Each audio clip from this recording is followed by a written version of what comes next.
Assalamualaikum warahmatullahi wabarakatuh. Semoga kita diberikan yang baik-baik dan terbaik buat kita semua di dunia dan akhirat. Amin amin ya robbal alamin. Cerita kisah Abu Nawas selanjutnya. Aminah janda terhibur.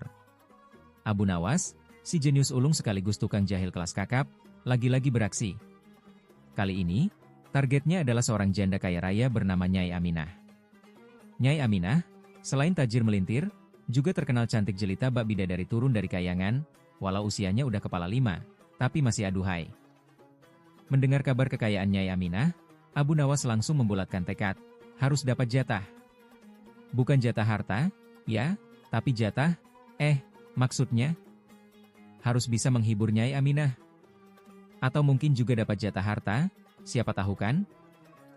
Dengan jubah lusuh dan turbannya yang tak kalah lusuh, Abu Nawas mendatangi rumah Nyai Aminah. Rumahnya? Wah, megahnya minta ampun. Kayak istana mini, lengkap dengan kolam renang, taman bunga yang seluas lapangan bola, dan burung-burung kenari yang berkicau merdu. Atau mungkin lagi ngegosip? Assalamualaikum, Nyai, sapa Abu Nawas dengan suara lantang, bikin burung kenari langsung diam. Nyai Aminah, yang sedang asyik menikmati teh jahe sambil membaca buku puisi cinta, menatap Abu Nawas dengan alis terangkat. Waalaikumsalam. Ada perlu apa, Pak Abu? Tanyanya. Nada suaranya terdengar sedikit waspada. Soalnya, Abu Nawas terkenal suka bikin ulah. Oh, tidak ada perlu yang penting, Nyai, jawab Abu Nawas sambil cengengesan. Saya hanya ingin menghibur hati Nyai yang mulia. Nyai Aminah mengerutkan kening. Menghibur? Dengan cara apa? Abu Nawas mendehem, lalu mengeluarkan sebuah kambing. Bukan kambing biasa, loh. Kambing ini berbulu putih bersih, bertanduk melingkar indah, dan pakai kacamata. Kacamata hitam, pula. Nyai Aminah tercengang. Kambing pakai kacamata? Apa ini, Pak Abu? Jangan-jangan Anda sudah gila?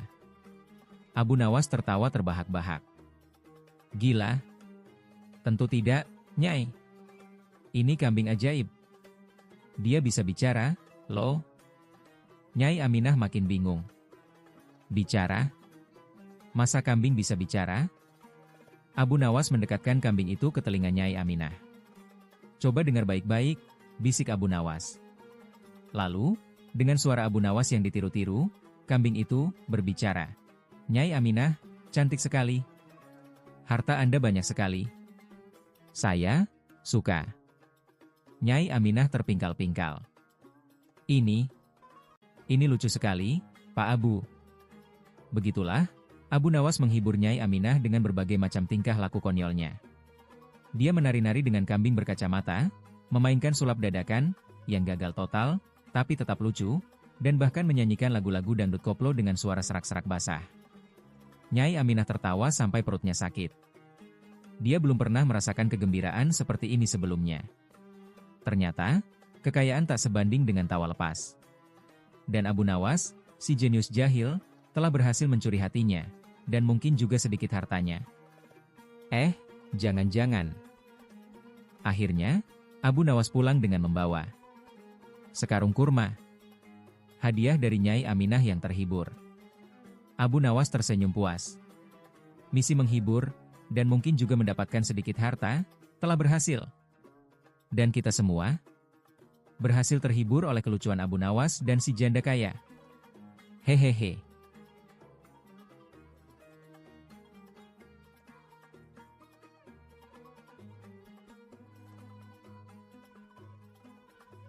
Cerita kisah Abu Nawas selanjutnya. Abu Nawas rajanya gokil. Abu Nawas, namanya udah kayak legenda. Bukan karena kaya raya atau jabatannya yang tinggi, tapi karena otaknya yang encer dan kelakuannya yang selalu nyeleneh. Bayangin aja, rumahnya sederhana banget, di pinggir sungai Tigris. Tapi rumahnya selalu ramai, dipakai ngumpul sama teman-teman dan murid-muridnya. Mereka pada suka dengerin cerita-cerita lucu dan nasihat bijaknya, yang selalu dikemas kocak abis. Rumahnya selalu wangi kopi sama rempah-rempah, aroma masakan istrinya yang sabar dan baik hati. Istrinya sering geleng-geleng kepala lihat kelakuan suaminya yang absurd, tapi dia sayang banget sama Abu Nawas. Abu Nawas emang pinternya bukan main. Dia jago bikin puisi, paham banget soal agama, dan jago strategi perang. Tapi dia lebih seneng pakai kepintarannya buat bikin orang ketawa. Makanya dia dapat julukan si Raja Gokil, bukan karena dihina, tapi karena dia emang unik banget. Dia sering nongkrong di pasar, ngobrol asik sama pedagang dan orang biasa, ngelawak dan dengerin curhatan mereka. Pokoknya, dia adalah sahabat rakyat. Nah, suatu hari, Khalifah Harun al-Rasyid, yang terkenal serius dan jarang banget ketawa, ngadain lomba. Hadiahnya gede banget, 1 karung emas gede buat siapa aja yang bisa bikin dia ngakak sampai terpingkal-pingkal. Bayangin aja, banyak banget yang ikutan. Penyair-penyair terkenal, pelawak-pelawak handal, sampai pesulap ulung pun ikutan. Tapi tetap aja gagal. Khalifah tetap poker face, wajahnya datar kayak papan. Abu Nawas dengar kabar itu, cuma senyum-senyum aja. Dia datang ke istana bukan pakai baju bagus, tapi pakai baju biasa aja yang agak kusut. Dia bawa kantong kecil berisi kerikil. Unik banget kan? Sebelum berangkat, dia sempat mampir beli roti sama kurma buat istrinya. Romantis juga ya si Abu Nawas. Pas giliran Abu Nawas, semua orang di istana diam. Penonton pada penasaran banget. Abu Nawas jalan santai ke depan Khalifah, terus lempar kerikil satu-satu ke lantai. Klek, klek, klek. Suara kerikilnya pelan dan beraturan banget. Khalifah malah makin mengernyit.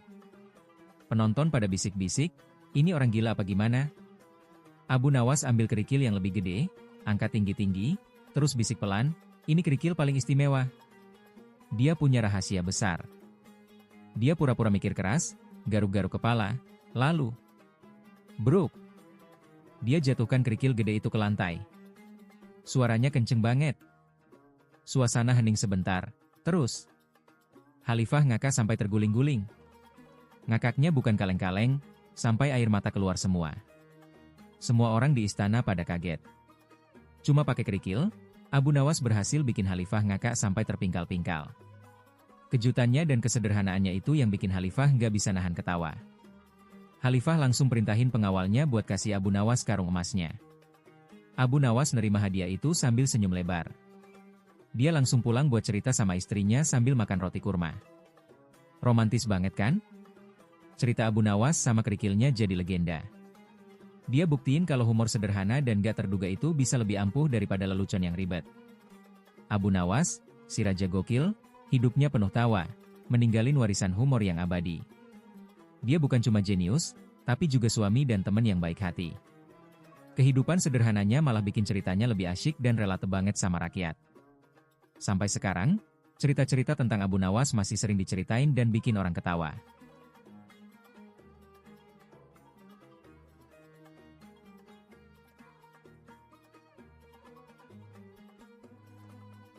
Cerita kisah Abu Nawas selanjutnya Abu Nawas dan si kambing ajaib. Di sebuah desa kecil nan sunyi di tepi sungai Tigris, hiduplah Abu Nawas, seorang yang terkenal dengan kecerdasannya yang luar biasa dan tingkahnya yang selalu mengundang tawa. Suatu hari, Khalifah Harun al-Rasyid menantang Abu Nawas dengan sebuah teka-teki yang rumit. Jika Abu Nawas berhasil menjawabnya, ia akan diberi hadiah berupa harta melimpah. Namun, jika gagal, ia akan dihukum. Teka-teki itu begitu sulit hingga membuat para menteri dan penasehat Khalifah pun berpikir keras. Abu Nawas, yang dikenal tak pernah gentar menghadapi tantangan, menerima tantangan itu dengan senyum mengembang. Ia meminta waktu selama 3 hari untuk memikirkan jawabannya. 3 hari berlalu, dan Abu Nawas kembali menghadap Khalifah, namun bukannya jawaban yang ia berikan, melainkan sebuah permintaan yang aneh. Seekor kambing gemuk yang sehat, bernama kambing jantan. Khalifah Harun al-Rasyid mengerutkan kening. Apa maksudmu, Abu Nawas? Aku menantangmu dengan teka-teki yang sulit, bukan memintamu seekor kambing. Abu Nawas tersenyum licik. Wahai Khalifah yang mulia, kambing jantan ini bukanlah kambing biasa. Ia memiliki bulu putih bersih yang lembut seperti kapas, dan mata yang besar dan jenaka, selalu berkedip-kedip seolah menyimpan rahasia besar. Ia juga memiliki kebiasaan unik, ia selalu mendengkur pelan saat berpikir keras, dan menundukkan kepalanya ke tanah ketika sedang merenungkan sesuatu yang sulit. Kambing jantan ini adalah kunci jawaban teka-teki Anda. Izinkan saya menjelaskan.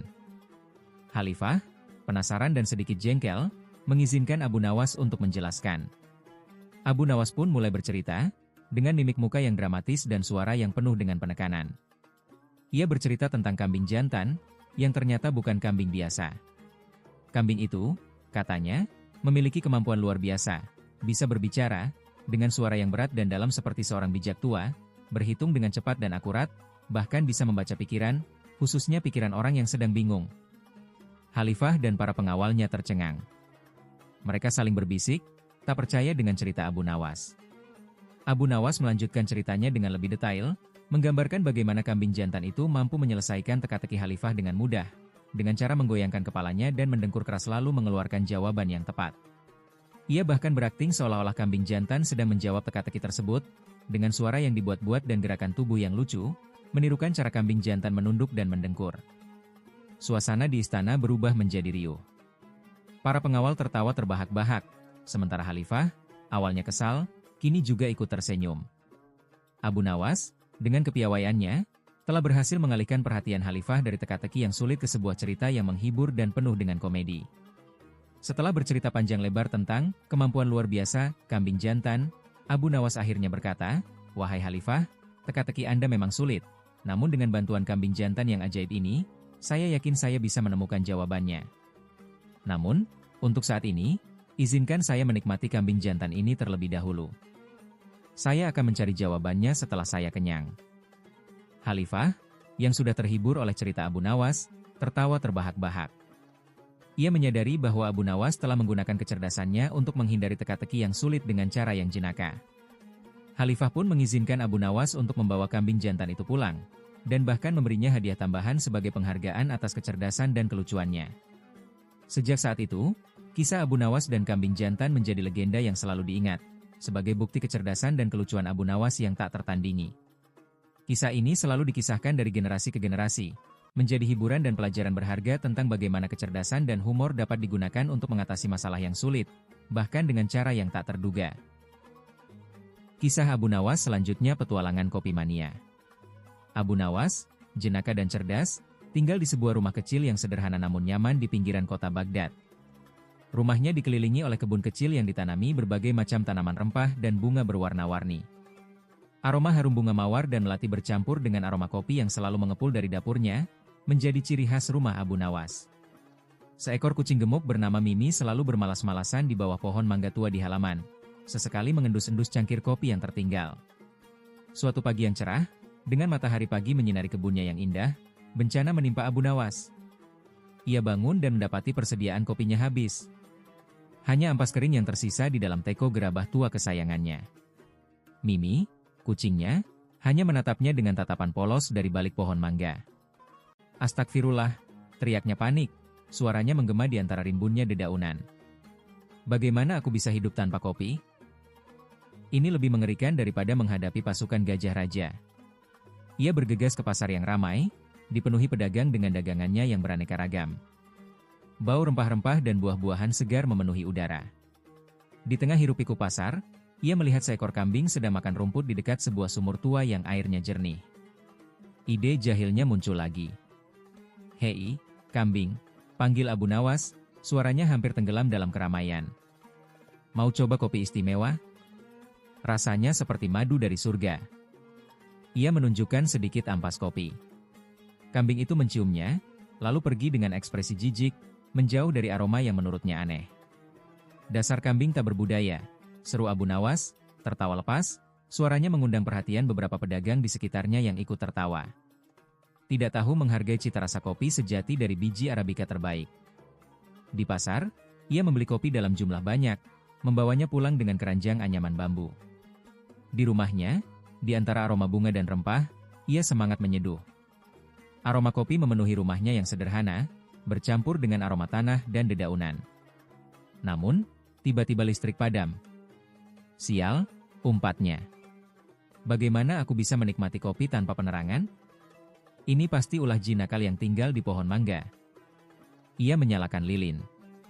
Terlalu asyik menghirup aroma kopi, ia lupa lilin terlalu dekat dengan tumpukan kopinya. Kretek. Kopi terbakar. Mimi, kucingnya, tampak terkejut dan melompat menjauh. "Kopi kesayanganku," raungnya sedih. Ini lebih menyakitkan daripada kehilangan seluruh harta benda. Keesokan harinya, Abu Nawas mencoba kedai kopi terkenal di dekat masjid tua. ia memesan kopi termahal. Namun, kopinya terlalu manis. "Ini sirup, bukan kopi," protesnya kepada pemilik kedai, suaranya terdengar sampai keluar kedai. "Kau mencoba menipu seorang pakar kopi sepertiku?" Pemilik kedai, ketakutan, menjelaskan, "Maaf Tuan Abu Nawas, gula sedang langka. Ini kopi terbaik yang ada." Abu Nawas frustasi. Ia memutuskan menanam kopi sendiri di kebun kecilnya. Namun, karena tak tahu menanam, ia menanam biji kopi di pot bunga. Beberapa minggu kemudian, tanamannya tumbuh, tapi buahnya kecil dan pahit. Abu Nawas mencicipinya, wajahnya masam. Mimi hanya memperhatikannya dengan tatapan penuh arti. Katanya sambil menggelengkan kepala. "Sepertinya aku lebih cocok menjadi penikmat kopi, bukan petani kopi. Tapi setidaknya, aku punya cerita lucu untuk diceritakan." Ia tertawa lepas, suaranya diiringi kicauan burung dan desiran angin di antara dedaunan.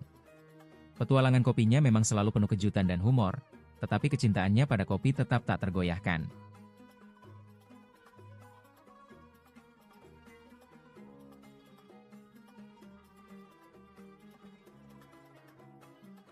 Kisah kecerdikan dan kelucuan Sari Abu Nawas menjadi juru ramal. Di suatu pagi yang cerah, Abu Nawas sedang duduk di halaman rumahnya sambil menyeruput teh hangat. Burung-burung berkicau riang, tetapi pikiran Abu Nawas sedang berputar mencari ide baru.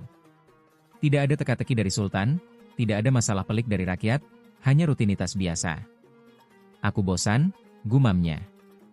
"Aku butuh sesuatu yang menyenangkan, yang bisa menghiburku dan juga orang lain." Saat itu, Abu Nawas melihat sebuah bambu kosong di sudut halaman rumahnya. Ia tersenyum, lalu ide cemerlang melintas di kepalanya.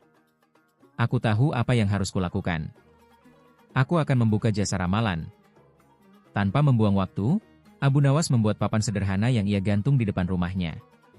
Papan itu bertuliskan, "Abu Nawas Juru Ramal, semua nasib terjawab di sini." Dengan penuh percaya diri, ia duduk di depan rumahnya, menunggu pelanggan pertama. Pelanggan pertama.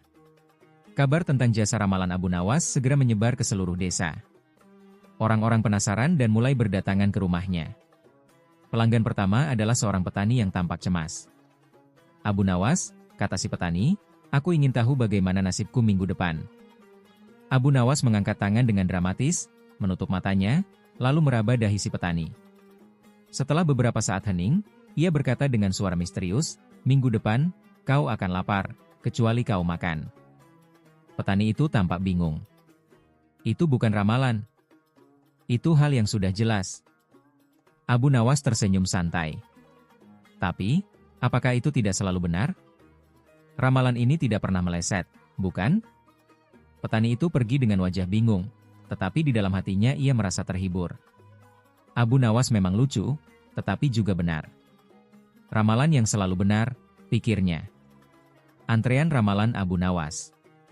Hari berikutnya, rumah Abu Nawas penuh dengan orang-orang yang antre untuk diramal. Ada ibu rumah tangga, pedagang, pemuda, hingga anak-anak yang penasaran ingin mendengar ramalan dari Abu Nawas. Seorang ibu rumah tangga datang dan bertanya, "Abu Nawas, apakah suamiku akan membawa pulang uang lebih banyak minggu ini?" Abu Nawas memejamkan mata, berpura-pura berpikir sejenak, lalu berkata, "Jika suamimu bekerja lebih keras, maka uangnya akan lebih banyak. Tetapi jika dia malas, dompetmu akan tetap tipis." Si ibu mengangguk-angguk dan pergi dengan senyum. "Ramalan ini masuk akal," gumamnya.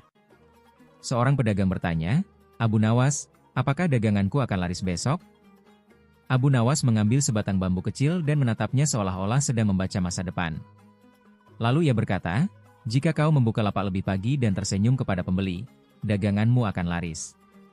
Tapi jika kau terlambat bangun, jangan salahkan masa depan." Pedagang itu tertawa terbahak-bahak. Nasihat sederhana, tetapi benar sekali. Sultan dan Abu Nawas. Berita tentang jasa ramalan Abu Nawas akhirnya sampai ke telinga Sultan. Awalnya, Sultan menganggapnya sebagai lelucon, tetapi rasa penasarannya semakin besar ketika mendengar rakyat membicarakannya. "Aku harus tahu apa yang sebenarnya dilakukan Abu Nawas," kata Sultan kepada penasihatnya. Maka, Sultan memutuskan untuk mengunjungi Abu Nawas. Ketika Sultan tiba di rumahnya dengan pengawal, Abu Nawas segera menyambutnya dengan ramah. "Yang Mulia Sultan, kehormatan besar bagi saya menerima kunjungan Anda. Apa yang bisa saya bantu? Sultan berkata, aku dengar kau membuka jasa ramalan. Aku ingin tahu, bagaimana nasib negeri ini tahun depan? Abu Nawas memejamkan mata, berpura-pura berpikir dalam-dalam. Lalu ia berkata, Yang Mulia, nasib negeri ini tahun depan akan tetap seperti tahun ini, jika tak ada yang berubah. Sultan tertegun mendengar jawaban itu. Maksudmu? Tanyanya. Abu Nawas menjelaskan, jika aturan dan kebijakan tetap sama, hasilnya pun akan sama. Jika Anda ingin negeri ini makmur, Anda harus berani membuat perubahan. Kata-kata Abu Nawas sederhana tetapi mendalam. Sultan terdiam, lalu tertawa terbahak-bahak. Kau ini memang selalu punya cara untuk menyampaikan kebenaran. Ramalan dan perubahan. Hari demi hari, jasa ramalan Abu Nawas semakin terkenal. Namun, ramalan-ramalan Abu Nawas bukanlah tentang hal-hal yang fantastis. Ramalan itu selalu disertai nasihat praktis yang memotivasi orang untuk berpikir dan bertindak. Ketika seorang pemuda bertanya, Abu Nawas, apakah aku akan menjadi orang sukses? Abu Nawas menjawab, kau akan sukses jika kau mau bekerja keras dan tetap rendah hati. Ketika seorang wanita bertanya, apakah aku akan menemukan cinta sejati? Abu Nawas menjawab, cinta sejati akan menemukanmu jika kau mencintai dirimu sendiri dan orang lain dengan tulus. Pengaruh Abu Nawas semakin besar. Bahkan Sultan mulai mempertimbangkan nasihat-nasihatnya untuk mengubah beberapa kebijakan di kerajaan, membuat aturan yang lebih sederhana, dan memperhatikan kebutuhan rakyat dengan lebih baik. Legenda Abu Nawas.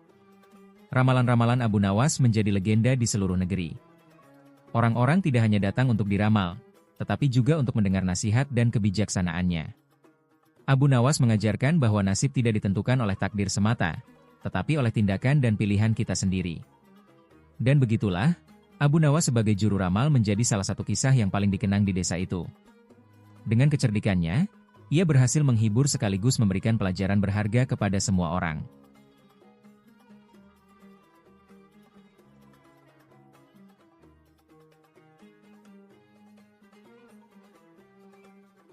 Kisah selanjutnya dari Abu Nawas yaitu Abu Nawas dan ember air ajaib.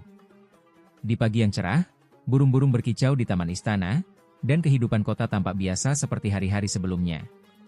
Namun, di lapangan tengah, seorang pria dengan pakaian sederhana berjalan dengan membawa ember kosong. Pria itu adalah Abu Nawas, yang dikenal dengan kecerdikannya. Ia tampak mondar-mandir di lapangan setiap pagi, melakukan ritual yang membuat orang-orang penasaran. Tidak terkecuali Sultan, yang mengamati Abu Nawas dari jendela istananya. Semakin hari, rasa penasaran Sultan semakin besar. Abu Nawas terlihat sangat serius dengan ember kosongnya, seolah-olah benda itu memiliki kekuatan magis. Suatu pagi, Sultan akhirnya memutuskan untuk mendekati Abu Nawas. Ia berjalan dengan anggun, dikelilingi oleh para pengawalnya, lalu memanggil Abu Nawas dengan suara lembut. Abu Nawas, aku sudah memperhatikanmu beberapa hari ini. Untuk apa kau membawa ember kosong itu ke lapangan setiap pagi? Apa yang kau lakukan dengan benda itu? Abu Nawas tersenyum, lalu membungkuk hormat kepada Sultan. Dengan nada penuh keyakinan, ia berkata, Tuanku, ini bukan sembarang ember. Ember ini adalah ember ajaib. Sultan mengangkat alisnya. Ember ajaib? Ajaibnya di mana? Abu Nawas menjelaskan dengan serius, ember ini bisa menangkap suara keluhan rakyat, Tuanku. Dengan ember ini, saya dapat mendengar apa yang mereka rasakan dan mengetahui apa yang mereka butuhkan. Sultan merasa jawaban Abu Nawas terlalu aneh, tetapi ia terlalu penasaran untuk membantah. Baiklah, aku ingin melihat bagaimana embermu bekerja. Besok, aku akan mengamatimu dari jauh. Keesokan harinya, Sultan menyelinap ke taman, bersembunyi di balik pohon besar, dan mengamati Abu Nawas. Ia melihat Abu Nawas meletakkan ember kosong di tanah, lalu berbicara kepadanya seperti berbicara kepada manusia. Hai ember, kenapa rakyat mengeluh? Tanya Abu Nawas dengan nada serius. Setelah beberapa saat hening, Abu Nawas menjawab sendiri pertanyaannya dengan suara lantang, rakyat mengeluh karena perut mereka kosong, seperti ember ini. Sultan yang mendengar sindiran itu tersentak. Kata-kata Abu Nawas sederhana, tetapi syarat makna. Sultan mulai merasa ada sesuatu yang salah dengan cara ia mengelola kerajaannya. Malam itu, Sultan kembali ke istana dengan pikiran penuh. Ia merenung tentang kesejahteraan rakyatnya dan mencari cara untuk memperbaiki keadaan. Di istana, Sultan memanggil para penasihatnya untuk berdiskusi. Aku ingin tahu apakah rakyat kita benar-benar kelaparan. Apa yang kalian ketahui tentang keadaan mereka? Para penasihat tampak ragu, tetapi salah satu dari mereka memberanikan diri untuk berbicara. Paduka, memang benar bahwa banyak rakyat yang kesulitan mendapatkan makanan. Tapi kami pikir ini adalah masalah kecil yang tidak perlu mengganggu pikiran Paduka. Sultan menghela napas panjang. Ia merasa kecewa karena para penasihatnya tidak jujur sebelumnya. Kalau begitu, mulai besok, kita akan membuka dapur umum untuk rakyat. Pastikan semua orang bisa mendapatkan makanan tanpa terkecuali. Pengumuman tentang dapur umum segera tersebar ke seluruh penjuru negeri. Rakyat mulai berdatangan ke istana untuk mendapatkan makanan. Mereka merasa bersyukur dan memuji Sultan atas kebijakannya. Namun, Abu Nawas tetap berjalan-jalan membawa ember kosong setiap pagi. Sultan yang penasaran kembali menghampiri Abu Nawas di lapangan. Abu Nawas, bukankah rakyat sudah tidak kelaparan lagi? Kenapa kau masih membawa ember kosong itu?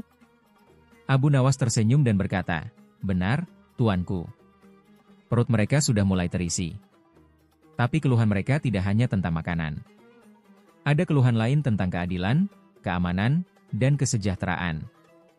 Sultan termenung mendengar jawaban itu. Ia sadar bahwa tugas seorang pemimpin tidak pernah selesai. Jadi, kau akan terus membawa ember itu? Tanya Sultan. Tentu saja, tuanku, jawab Abu Nawas sambil tersenyum lebar. Ember ini adalah pengingat bahwa suara rakyat harus selalu didengar. Selama keluhan masih ada, ember ini akan tetap kosong. Sultan mengangguk dengan penuh penghormatan. Ia memutuskan untuk tidak hanya memperhatikan kebutuhan makanan rakyat, tetapi juga kebutuhan lainnya.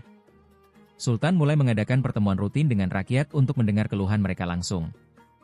Ia juga memperbaiki sistem hukum dan keamanan kerajaan agar semua orang merasa dihormati dan dilindungi. Hari demi hari, kehidupan rakyat menjadi semakin baik. Abu Nawas tetap berjalan dengan ember kosongnya, tetapi semakin sedikit keluhan yang ia dengar.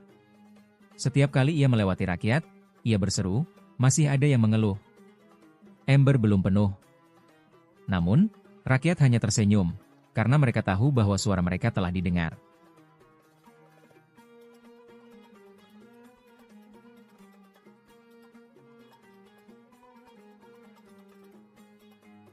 Cerita kisah humor dari Abu Nawas selanjutnya celana terbang. Di pagi yang cerah, Abu Nawas sedang sibuk mencuci pakaian di belakang rumahnya. Celana favoritnya, celana warisan yang sudah bertahun-tahun ia jaga, baru saja selesai dicuci. Ia memutuskan untuk menjemurnya di atap rumah, tempat jemuran biasa ia pasang agar lebih cepat kering. Celana itu adalah satu-satunya celana panjang yang ia miliki, sekaligus menjadi harta paling berharga.